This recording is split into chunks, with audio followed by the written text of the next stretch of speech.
सुप्रभात मेरे प्यारे छात्रों, कैसे हैं आप सभी? ठीक हैं?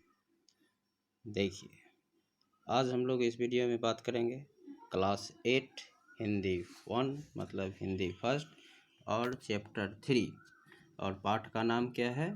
कलिंग विजय, कलिंग पर विजय। ठीक है, देखिए ध्यान से। मैं प्रयास करूंगा कि इसी वीडियो में यह अध्याय समाप्त हो, इसीलिए बड़े ध्यानपूर्वक देखिएगा। पठन पूर्व बोध। देखिए, कलिंग विजय भारत के प्राचीन इतिहास की एक महत्वपूर्ण घटना है। इस घटना के बाद मगध सम्राट अशोक का नाम आप लोगों ने सुना है। सम्राट अशोक बहुत चर्चित हैं, बहुत चर्चित थे। इनके नाम, सम्राट अशोक का नाम से ही ऐसा लगता है जैसे कि कोई महान योद्धा का नाम आ गया। देखिए, इस घटना के बाद मगध सम्राट अशोक का हृदय परिवर्तन हुआ, मतलब मन बदल गया। उन्होंने अहिंसा का व्रत लेकर, अहिंसा मतलब हिंसा नहीं, का व्रत लेकर भारत, जापान, श्रीलंका तथा एशिया के कुछ अन्य देशों में अपने शांति दूत भेजे। कौन? अशोक। अब भावबोध, इस पाठ का भाव क्या है? इस पाठ में मौर्य सम्राट अशोक की वीरता का बखान किया गया है। सम्राट अशोक द्वारा कलिंग राज को भेजा गया संधि पत्र, संधि पत्र मतलब कि शांति पत्र, युद्ध नहीं, याद रखिएगा, संधि पत्र एक भयंकर युद्ध में परिवर्तित हो गया। सम्राट अशोक विजयी अवश्य हुए, परंतु असंख्य सैनिकों की मौत ने उनके जीवन को झकझोर कर रख दिया। उनके हृदय परिवर्तन ने संपूर्ण संसार में प्रेम की पताका लहरा दी। ठीक है, पठन पूर्व बोध हो गया, भाव बोध हो गया। अब जीवन मूल्य बोध भी देख लीजिए। राज्य विस्तार के नाम पर हिंसा करना, अपनी मातृभूमि से प्रेम करना, हिंसा के बजाय प्रेम से दूसरों का दिल जीतना, सत्य, अहिंसा और शांति का प्रचार प्रसार करना। ठीक है, अब आइए हम लोग प्रवेश करते हैं कहानी में। ध्यान दीजिए, यह एक छोटा सा राज्य था जो गोदावरी और महानदी के बीच में बंगाल की खाड़ी के निकट बसा हुआ था। इस राज्य के 3 ओर मौर्य साम्राज्य की सीमाएं थीं। कितनी ओर? 3 ओर। और चौथी ओर सागर ठाटे मार रहा था, मतलब चौथी ओर सागर अपनी लहर मार रहा था। यहाँ के लोग बड़े वीर और सदा सच बोलने वाले थे। यहाँ की भूमि बड़ी उपजाऊ थी। उपजाऊ समझ गए? अनाज फसल देने वाली। यहाँ का व्यापार बड़ी दूर तक फैला हुआ था। इस राज्य का कपड़ा बहुत बढ़िया होता था। बारीक से बारीक कपड़ा जैसे ढाके की मलमल यहाँ का प्रसिद्ध वस्त्र था। यहाँ के भूरे रंग के हाथी भी बहुत प्रसिद्ध थे। अभी तक यहाँ पर हम लोगों ने उस राज्य का नाम नहीं देखा है। यहाँ पर, यहाँ पर, यहाँ पर। अब आगे देखिए। चंद्रगुप्त मौर्य से पूर्व यह राज्य नंद वंश के अधीन था। किसके अधीन था? नंद वंश के अधीन। अधीन मतलब समझ गए? गुलाम। नंद वंश की जड़ें उखाड़ कर ही चंद्रगुप्त राजा बने थे। उसी समय में कलिंग स्वतंत्र हो गया था। इसने थोड़े समय में ही दिन दुगुनी, देखिए राज्य का नाम आ गया कलिंग। इसने थोड़े समय में ही दिन दुगुनी और रात चौगुनी उन्नति कर ली। चंद्रगुप्त के सामने ही यह राज्य बहुत शक्तिशाली हो गया था। सिकंदर के सेनापति सेल्यूकस को हराने वाला वीर चंद्रगुप्त इस ओर आंख भर देखने का साहस नहीं कर सका। इसके पुत्र बिंदुसार ने इस राज्य को 3 ओर से घेर लिया था, परंतु इस पर विजय नहीं पा सका। कलिंग राज्य का सेना भी कोई कम नहीं था। यूनानी राजदूत मेगास्थनीज लिखते हैं कि कलिंग राज्य की अंगरक्षक सेना में 60,000 पैदल सैनिक, 10,000 घुड़सवार और 600 हाथी थे। इससे आप समझ लीजिए कि उसकी सेना कितनी बड़ी होगी। अशोक के समय तक इस देश ने और भी अपनी सैनिक शक्ति बढ़ा ली होगी। ठीक है, यहाँ तक क्लियर है? कहानी समझ में आ रहा है?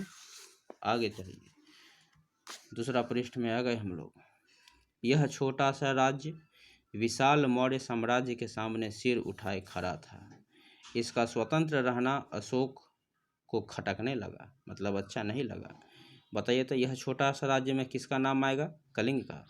उसने सोचा कि यदि इस राज्य को अधीन न किया गया, मतलब गुलाम न बनाया गया, तो यहाँ के लोग कहीं विदेशी राजाओं के साथ मिलकर मौर्य साम्राज्य के लिए खतरा न बन जाए।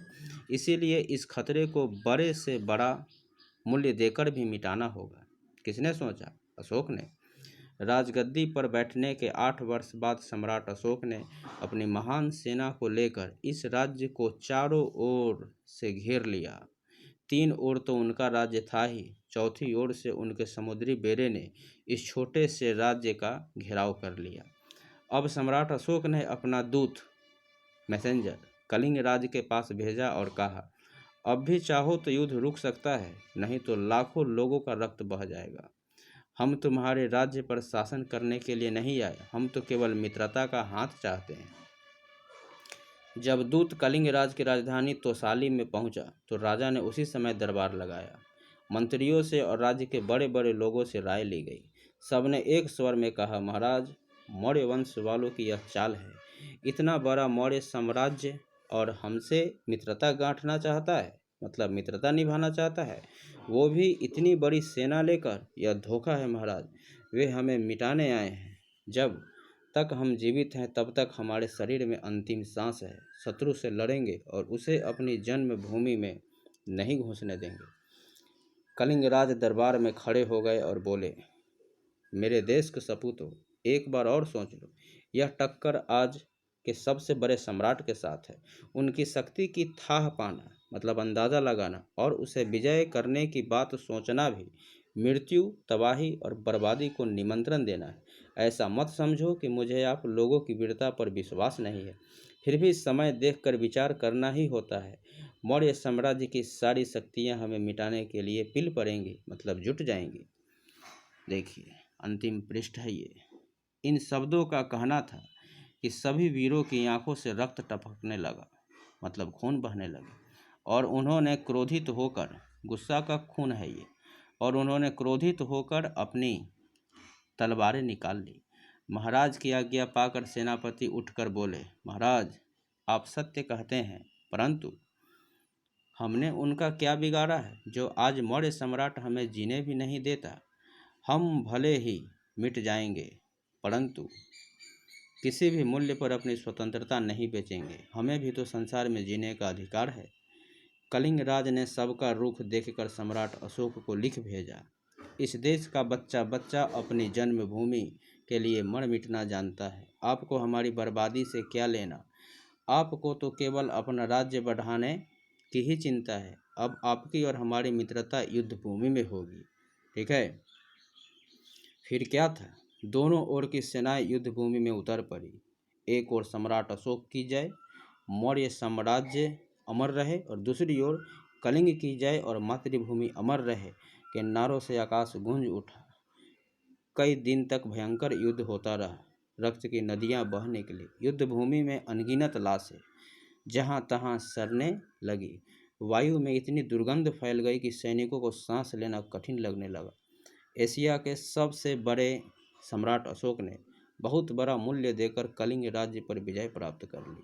शिलालेख 13 के अनुसार युद्ध में कलिंग के 1.5 लाख सैनिक पकड़े गए और अनेक जख्मी हुए। चट्टानों पर लिखा हुआ को कहा जाता है शिलालेख।